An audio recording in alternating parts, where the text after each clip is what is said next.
Part के जितने भी चैप्टर हैं सारे चैप्टर के मोस्ट इंपोर्टेंट ऑब्जेक्टिव क्वेश्चन को देखने वाले हैं। और आपको बता दें बच्चों, जो आपका फर्स्ट पार्ट है केमिस्ट्री, उसी में से आपके ज्यादातर ऑब्जेक्टिव क्वेश्चन पूछे जाते हैं। तो चलिए वीडियो स्टार्ट करते हैं। और हाँ, आज लाइक का हम टारगेट रखते हैं रसगुल्लों, बोले तो 1000 लाइक आपको करना है। इस मेहनत के लिए इतना तो कर ही सकते हैं। तो चलिए देख लेते हैं पहला क्वेश्चन। पहला क्वेश्चन कह रहा है कि निम्नलिखित में से कौन सा विलयन का अणु संख्या गुणधर्म है, यानी विलयन के अणुओं से रिलेटेड कौन सा है, इसमें आपको बताना है। ऑप्शन ए है श्यानता, पृष्ठ तनाव, प्रकाशिक घूर्णन या फिर परासरण दाब। तो कह रहा है कि विलयन का अणु संख्य गुणधर्म है।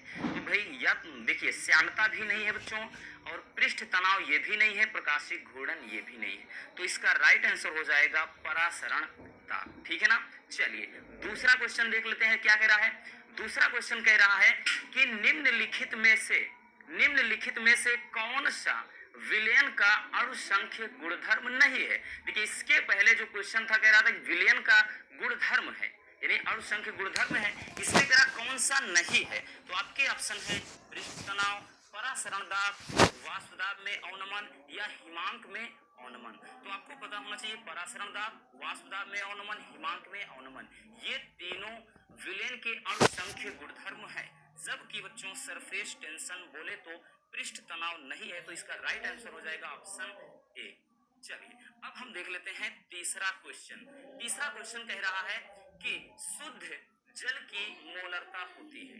ये आपका 2022 में भी क्वेश्चन पूछा गया था कि शुद्ध जल की मोलरता कितनी होती है। ऑप्शन है 100 मोल या 55.5 मोल, 18 मोल या फिर 50 मोल। तो इसको हम लोग न्यूमेरिकल में करवाया था बच्चों। इसका राइट आंसर हो जाएगा 55.5 मोल। अगर आपको नहीं पता कैसे होगा तो थोड़ा समझ लीजिए। देखिए सबसे पहले हम इसका भार निकालेंगे। तो भार बराबर क्या होता है, यहाँ पे डेंसिटी यानी घनत्व होता है, ठीक है ना, घनत्व गुणे आयतन। अब घनत्व बराबर होता है बच्चों द्रव्यमान बटे आयतन, द्रव्यमान बटे आयतन, और ये आयतन है।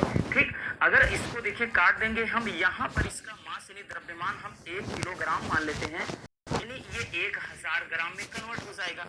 और इसमें अब हम मोलों की संख्या निकालेंगे, m बराबर होता है W/m।